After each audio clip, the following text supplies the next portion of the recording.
Hi friends, welcome to சமையல் செய். இன்றைக்கி என்ன வீடியோன்னு பார்த்தீங்கன்னா, இன்றைக்கி நல்லா கமகமன்னு ரொம்பவே டேஸ்டியான சீரக சம்பா வச்சு சூப்பரான மட்டன் பிரியாணிங்க. அதுவும் 1 கிலோ அரிசியில் 1 கிலோ கறி சேர்த்து ரொம்பவே டேஸ்டியாக எப்படி செய்யலாம் அப்படின்றத பார்க்கலாங்க. இதுக்கு முன்னாடி நம்ம சேனலில் நிறைய மட்டன் பிரியாணி வீடியோ இருக்குங்க. இது பார்த்திங்கன்னா 1 கிலோவுக்கான அளவுங்க. எண்ணெய் சேர்த்துக்கலாங்க. எண்ணெய் பார்த்திங்கன்னா 150 கிராம் எண்ணெய் சேர்த்துக்கோங்க. எண்ணெய் நல்லா சூடானதுக்கப்புறமா பார்த்திங்கன்னா அன்னாச்சி பூ சேர்த்துக்கிறாங்க. கிராம்பு, பட்டை, ஏலக்காய் கூடவே பிச்சு வச்சுக்கிற பிரியாணி இலையும் சேர்த்துக்கிறேன். இது பார்த்திங்கன்னா பிரியாணிக்கு தேவையான பொருளெல்லாம் ரெடி பண்ணி வச்சுட்டாங்க. பிரியாணி மசாலாவெல்லாம் எண்ணெயில் நல்லா சேர்ந்துட்டு பொரிஞ்சதுக்கப்புறமா இஞ்சி பூண்டு பேஸ்ட் சேர்த்துக்கிறாங்க.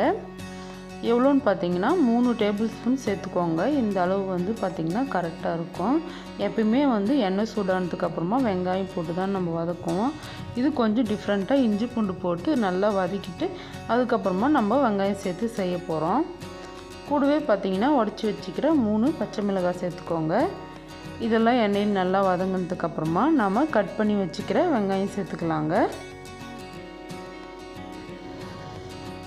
வெங்காயம் பார்த்திங்கன்னா நல்லா 1/2 கிலோ அளவுக்கு எடுத்துருக்காங்க. நல்லா இதை பொடிசாக கட் பண்ணி வச்சுருக்கிறேன். இந்த அளவுக்கு அதுக்காக ரொம்ப பொடிசாலாம் இல்லைங்க, இந்த அளவுக்கு கட் பண்ணாலே போதும். ஏன்னு பார்த்தீங்கன்னா வெங்காயம் நல்லா வதக்கணுங்க. இந்த பிரியாணி செய்கிறதுக்கு பார்த்திங்கன்னா இஞ்சி பூண்டு வதங்கிறதுக்கும் வெங்காயம் வதங்கிறதுக்கும் தாங்க ரொம்பவே லேட் ஆகும். நம்ம இதெல்லாம் வதக்கிட்டோம்னா டக்குன்னு கொஞ்சம் நேரத்துலேயே செஞ்சு முடிச்சிடலாம். அடுத்ததாக வெங்காயம் நல்லா வதக்கிக்கலாம். ரொம்பவே நல்லாயிருக்குங்க இந்த பிரியாணி. பார்த்திங்கன்னா நல்லா வதக்கணும். வெங்காயம் பொன்னிறமாக நல்லா வதங்கி வரணும். இந்த அளவுக்கு நல்லா வதங்கினதுக்கப்புறமா உப்பு சேர்த்துக்கிறாங்க. உப்பு எவ்வளோன்னு பார்த்தீங்கன்னா 2 டேபிள் ஸ்பூன் சேர்த்துக்கிறேன். பிரியாணிக்கு மொத்தமாகவே 2 டேபிள் ஸ்பூன் உப்பு தாங்க சேர்த்துக்கிறேன். உப்பு சேர்த்துட்டு நல்லா வதக்கிக்கலாம். உப்பு சேர்த்து இஞ்சி பூண்டெல்லாம் போட்டு வதக்கும் போது டக்குன்னு அந்த அளவுக்கு தீஞ்சு போகாதுங்க. அதனால தான் இப்போ சேர்க்குறோம். அடுத்ததாக பிரியாணி மசாலா 3 டேபிள் ஸ்பூன், ஒரே 1 டேபிள் ஸ்பூன் வெறும் மிளகாய் பொடி சேர்த்துக்கிறாங்க. குழந்தைங்க சாப்பிட்றது காரம் கொஞ்சம் கம்மியாகவே செஞ்சுக்கலாம். இதெல்லாம் சேர்த்துட்டு நல்லா மிக்ஸ் பண்ணிக்கலாங்க.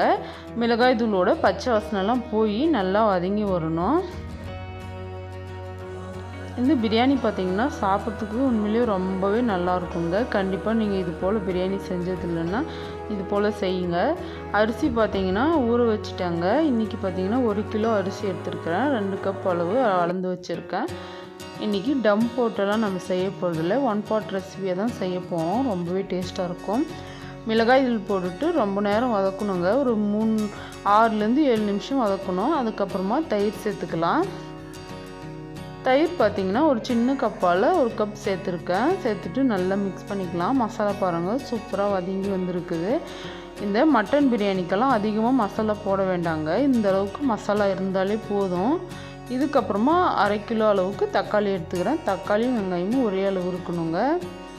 எடுத்துகிட்டு மிக்ஸ் பண்ணிக்கலாம். தக்காளி கொஞ்சம் கம்மியாக எடுத்துக்கினா கூட இன்னும் பிரச்சனை இல்லைங்க. ஏன்னு பார்த்தீங்கன்னா நம்ம தயிர் சேர்த்துருக்கோம். இதுக்கப்புறமா லெமனும் போட போகிறோம். அதனால் புளிப்பு ரொம்ப அதிகமாக இருந்துச்சுன்னா தக்காளி சாதம் மாதிரி ஆகிடும். பிரியாணிக்கெல்லாம் கொஞ்சமாக புளிப்பு இருந்தாலே போதும்.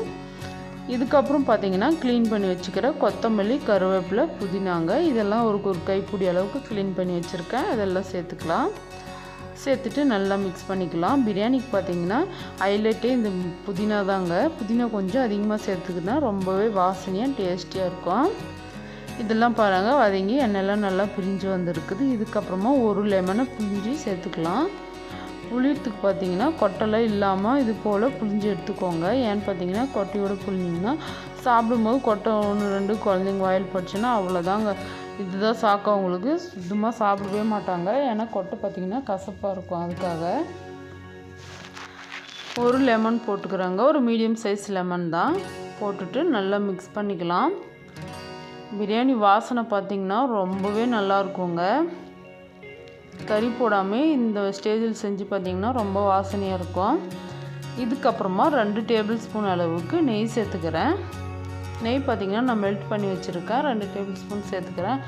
கறி பார்த்திங்கன்னா 2 கிலோ கறிங்க. எலும்பெல்லாம் இல்லாமல் 1 கிலோ அளவுக்கு குட்டி குட்டியாக கட் பண்ணி எடுத்து வச்சுருக்கிறேன். இதை பார்த்திங்கன்னா நல்லா கழுவிட்டு சேர்த்துக்கலாம். 1 கிலோ கறிக்கு 1 கிலோ பார்த்திங்கன்னா அரிசி போட்டு செய்யும்போது டேஸ்ட் ரொம்பவே நல்லாயிருக்கும். கறியெல்லாம் சேர்த்துட்டு நல்லா மிக்ஸ் பண்ணிக்கோங்க. நல்லா எண்ணெய்லாம் பிரிஞ்சு கறி நல்லா வெந்ததுக்கப்புறமா தண்ணி சேர்த்துக்கலாம். நான் இந்த கப்பால் 2 கப் வந்து அரிசி அளந்து வச்சுருக்கேன். அதுக்காக 4 கப் தண்ணி சேர்க்கக்கூடாதுங்க. இது சீரக சம்பா அப்படின்றதுனால 1/2 கப் தண்ணி கம்மியாகவே சேர்த்துக்கலாம். நான் பார்த்திங்கன்னா 3 கப் அளவுக்கு தண்ணி எடுத்துருக்கிறேன். இந்த அளவு பார்த்திங்கன்னா கரெக்டாக இருக்கும்.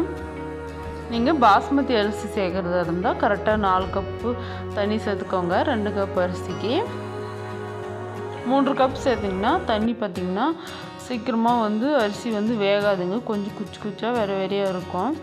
இந்த அளவுக்கு நம்ம சீரக சம்பா அரிசிக்கு தண்ணி சேர்த்து செய்யும் போது குழஞ்சும் போகாது, குச்சாகவும் இருக்காதுங்க. ரொம்பவே டேஸ்ட்டாக இருக்கும்.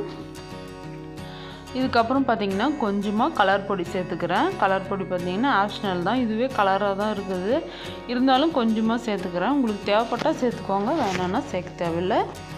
இதுக்கப்புறமா ஒரு 1/2 மணி நேரம் ஊற வச்சா போதுங்க.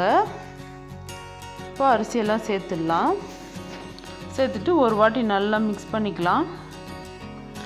மிக்ஸ் பண்ணிவிட்டு இன்னும் கொஞ்சம் அரிசியெல்லாம் இருக்கிறத எடுத்து சேர்த்துக்கலாங்க. சேர்த்துட்டு சூப்பராக அரிசியெல்லாம் அரிசியும் தண்ணி நல்லா ஒன்று சேர்ந்து வந்ததுக்கப்புறமா கொஞ்சம் நேரம் தம் போட்டு எடுத்தோம்னா நல்லா கமன்னு மட்டன் பிரியாணி ரெடி ஆகிடும். சாப்பிட்றதுக்கு ரொம்பவே நல்லாயிருக்குங்க. எங்கள் பசங்க எல்லாருக்குமே ரொம்ப பிடிக்கும். அரிசியெல்லாம் சேர்த்துட்டாங்க. இப்போ பார்த்திங்கன்னா அரிசியும் தண்ணியும் பாருங்கள் ஒன்று சேர்ந்து சூப்பராக வந்திருக்குது. இப்போ பார்த்திங்கன்னா அரிசி வந்து வேகாத மாதிரி தாங்க இருக்கும். இதுக்கப்புறம் இன்னும் கொஞ்சம் தண்ணியெல்லாம் வற்றினதுக்கப்புறமா கேஸ் கொஞ்சம் கம்மியாக வச்சுட்டு டம் போட்டு எடுத்தோம்னா சூப்பரான உதிரியான குச்சாக சூப்பர் டேஸ்டியான மட்டன் பிரியாணி வந்து ரெடி ஆகிடும். ஹோட்டலில் சாப்பிட்றத விடவே இது ரொம்பவே டேஸ்ட்டாக இருக்குங்க. அரிசி போட்டு நல்லா கஞ்சி மாதிரி மிக்ஸ் பண்ணிடக்கூடாதுங்க. ரொம்பவே லைட்டாக மிக்ஸ் பண்ணிக்கணும். இதுக்கப்புறமா 1.5 டேபிள் ஸ்பூன் அளவுக்கு நெய் சேர்த்துக்கலாங்க. நல்ல வாசனையாக இருக்கும். அதுக்காக நெய் வந்து கம்மியாக கூட சேர்த்துக்கலாங்க. அவ்வளோதாங்க. சேர்த்துட்டு ஒரு வாட்டி நல்லா மிக்ஸ் பண்ணிவிட்டு தட்டு போட்டு மூடி கரெக்டாக பார்த்திங்கன்னா 15 நிமிஷம் டம்மில் வச்சு எடுத்தோம்னா சூப்பரான கமன்னு மட்டன் பிரியாணி ரெடி ஆகிடும். இப்போ பாருங்கள் 15 நிமிஷத்துக்கு அப்புறமா ஓப்பன் பண்ணி காட்டுறேன். பாருங்கள் அரிசி இப்போ முன்னாடி பார்க்கும்போது வேகாத மாதிரி இருந்துச்சு. இப்போ பாருங்கள் சூப்பராக வெந்துட்டு நல்லா பளபளன்னு ரொம்பவே நல்லா இருக்குங்க. கறி பார்த்திங்கன்னா குக்கர்லலாம் சேர்த்து வேக வைக்கிறதுனால கறி வேகாதோன்னு நினைக்காதீங்க. கறி நல்லா சாஃப்டாக வெந்துட்டு இருக்கும். குழந்தைங்க சாப்பிட்ற மாதிரி வெந்துட்டு இருக்குங்க. அவ்வளோதான். சூப்பர் டேஸ்டியான மட்டன் பிரியாணி பார்த்திங்கன்னா ரெடி ஆகிடுச்சு. மட்டன் பிரியாணிக்கு சைடிஷ் பார்த்திங்கன்னா தயிர் பச்சடிங்க. தயிர் கூடவே பார்த்திங்கன்னா வெள்ளரிக்காவும் கட் பண்ணி போட்டிருக்கேன், எங்களுக்கு பிடிக்கும் அப்படின்றதுக்காக. சூப்பர் டேஸ்டியான மட்டன் பிரியாணி கூடவே தயிர் பச்சடி ரெடி. இந்த வீடியோ பிடிச்சிருந்தா சப்ஸ்கிரைப் செய்யுங்க.